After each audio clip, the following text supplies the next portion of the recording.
Let me take you back to England, 1696. Picture winding cobblestone streets, bustling markets, and windows? Yep, windows. Because in that year, England did something pretty bizarre. They put a tax on windows. So why on earth would anyone tax a window? Well, it all comes down to money. The government needed cash. Wars aren't cheap, and King William III had bills to pay. But income tax, that wasn't a thing yet. Instead, they turned to property taxes, specifically taxing what you could see literally from the street windows. Here's how it worked. If your house had more than 10 windows, you paid extra.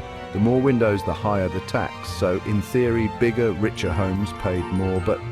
And here's where it gets interesting. People weren't happy about being taxed just for letting in sunlight. Homeowners started bricking up their windows. Suddenly, beautiful old houses had weird, blocked-off spaces where glass should be. Some folks even built new homes with fewer windows just to dodge the tax. Imagine living in a place with hardly any natural light just to save a bit of money. The government said this tax was fair, an easy way to target the wealthy without poking into everyone's finances. But it hit regular people too. Landlords would brick up windows in their rental properties, and tenants, often the poorest, ended up in dark, stuffy rooms. Doctors at the time warned that blocking out fresh air and sunlight was bad news. They weren't wrong. Less ventilation meant more sickness. The phrase daylight robbery might even come from this tax because it literally robbed people of daylight. And get this, the window tax stuck around for more than 150 years.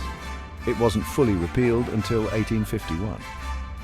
By then, many British towns were filled with houses scarred by bricked-up windows, a leftover from a centuries-old tax.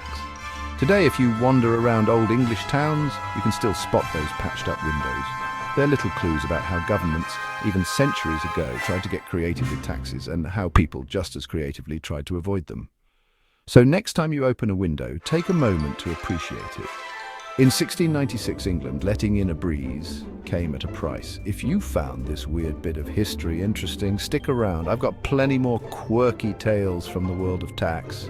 And trust me, some are even stranger than taxing windows.